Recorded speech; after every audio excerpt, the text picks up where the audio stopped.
can't sleep alone at night. Just can't seem to get it right.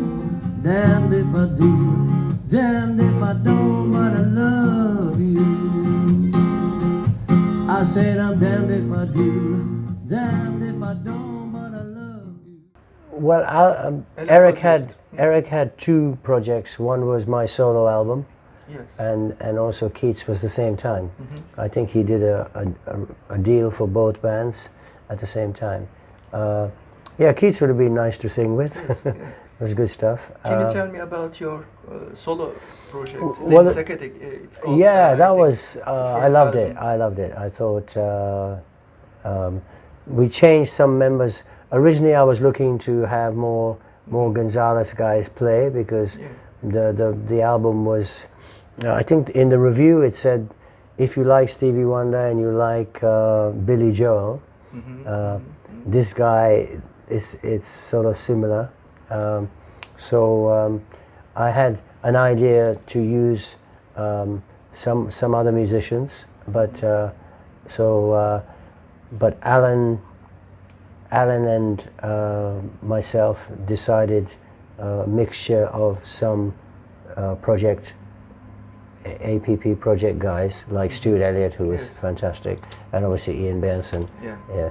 So I had my guitar hero. yeah, Ian was unbelievable. I mean, the sound was so. It was a really interesting sound as well with Ian, because if I had said let's get all the funky guys, maybe it would become a soul album, you know. But Alan's production also lent itself. So I had Robert Hawaii, who played guitar with George Michael and Gonzalez. So Robert played the sort of rhythm guitar, and the other bass player, which Alan really liked, was John Giblin. So otherwise we would have. John Giblin was playing with Gonzalez at the time. Yeah, so a little while. He toured with the Alan Parsons Live Project. That's right. On air period, I think. That was after, yeah. So, after, yes. But yeah, it was, and then Andrew Powell was amazing with the strings, and John Giblin passed away, I think, not so long ago. ago. Yeah. May he rest in peace. Rest in peace. Yeah.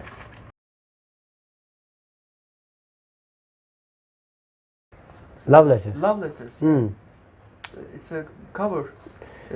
Yeah, it was just there were songs that my parents. Because when we were younger, I used to hear my father was a harmonica player, and my uncle was a trumpet player, who also played guitar. So when we were 6 and 7, we would have these jams, you know, around the piano.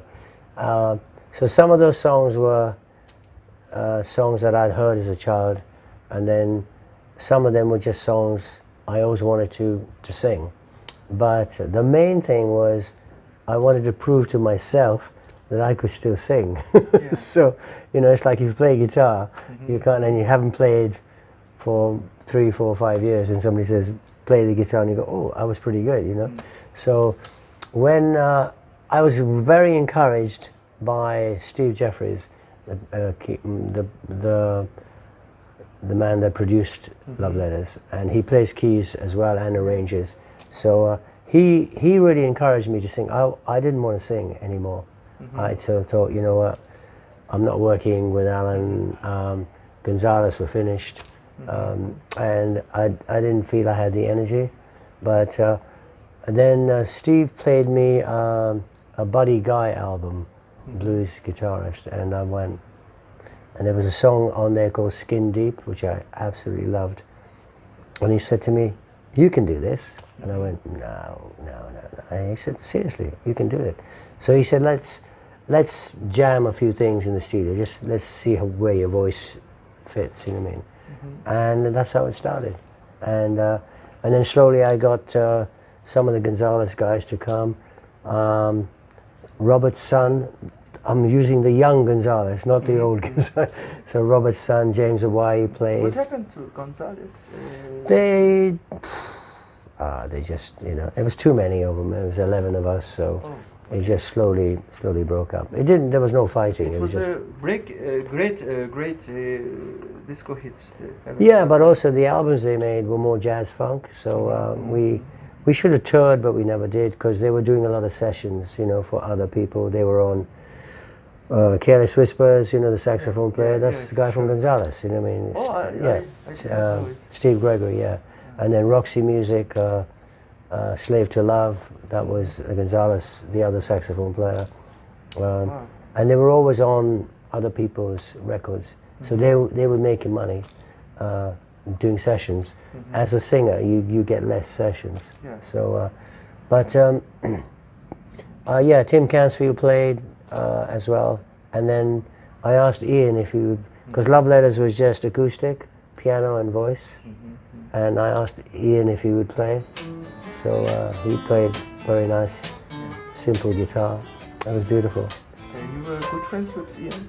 Yeah, I mean, we got on very well, but we didn't, as you got older, you know, we had different interests, you know. He used to like motorbikes and I like tennis.